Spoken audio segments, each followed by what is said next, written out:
নমস্কার বন্ধুরা, আমি ঋত্বিক আর আমাদের চ্যানেল ভবিষ্যৎ দৃষ্টিতে সকলকে স্বাগত। বন্ধুরা, 9 মার্চ থেকে শুরু হতে চলা যে সপ্তাহ, সেই সপ্তাহটি তুলা রাশির জাতক ও জাতিকাদের জন্য কেমন কাটতে চলেছে সেই নিয়েই আজকে আমরা আলোচনা করব।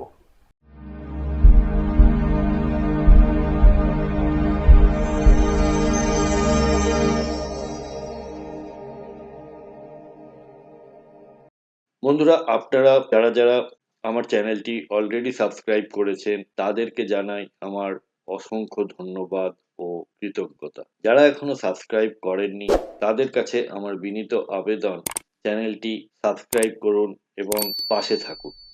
তুলা রাশি হলো বায়ু তত্ত্ব এবং চর প্রকৃতির রাশি। এটি কালপুরুষের রাশিচক্রের সপ্তম রাশি। দৈত্যাচার্য শুক্রদেব হলেন এই রাশির অধিপতি এবং একটা জিনিস লক্ষ্য করে দেখুন, সেই শুক্রদেব কিন্তু এখন উচ্চস্থ হয়ে আপনাদের ষষ্ঠভাবে অবস্থান করছে।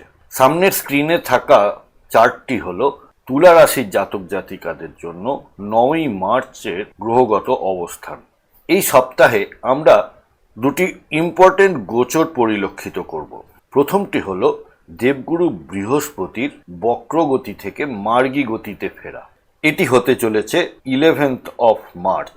আর রবি বা সূর্যের কুম্ভ রাশি ছেড়ে মীন রাশিতে গোচর। তাহলে এবারে ফলাফলের দিকে আসা যাক। প্রথমেই শুরু করি কর্মজীবন দিয়ে। যারা চাকরিজীবী আছেন, কর্মক্ষেত্রে এই সপ্তাহটি বেশ ইতিবাচক। আপনার সৃজনশীল চিন্তাধারা ও কাজের স্টাইল সবার প্রশংসা পাবে। আপনি যদি ডিজাইন, ফ্যাশন, মিডিয়া বা আর্কিটেকচার পেশার সঙ্গে যুক্ত থাকেন তবে বড় কোনো প্রজেক্ট হাতে আসতে পারে। তবে মনে রাখবেন, অতিরিক্ত আত্মবিশ্বাসের কারণে সহকর্মীদের কিন্তু ছোট করে দেখবেন না।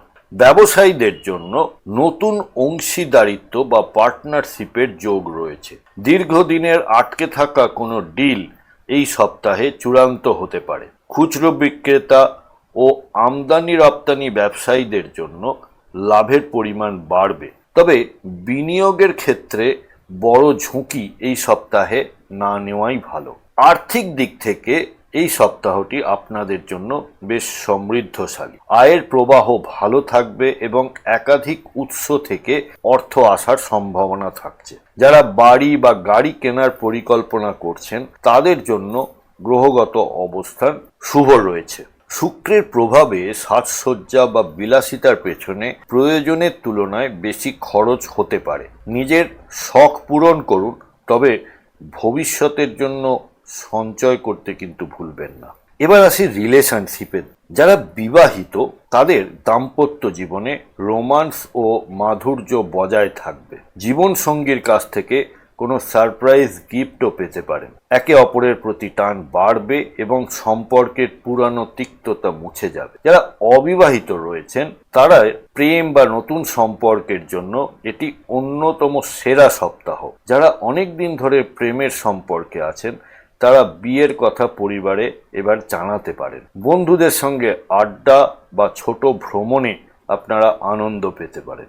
স্বাস্থ্যের দিক থেকে এই সপ্তাহটি মোটামুটি ভালোই থাকছে। তবে মূত্র ঘটিত কোনো সমস্যা বা কিডনির সমস্যা থাকলে কিন্তু একটু সতর্ক থাকা প্রয়োজন। অতিরিক্ত মিষ্টি বা মশলাদার খাবার খাওয়া থেকে বিরত থাকুন। প্রচুর জল পান করুন। সকালে এবং বিকেলে মুক্ত বাতাসে হাঁটার অভ্যাস করুন। এতে মানসিক ভারসাম্য বজায় থাকবে। শেষে আসি প্রতিকার নিয়ে। এই সপ্তাহে আপনার ভাগ্যকে আরও মজবুত করতে এবং উজ্জ্বল করতে শুক্রবার কোনো মন্দিরে সাদা মিষ্টি বা বাতাসা দান করুন। শুক্রবারে হালকা সুগন্ধি ব্যবহার করা আপনাদের জন্য ইতিবাচক শক্তি বয়ে নিয়ে আসবে।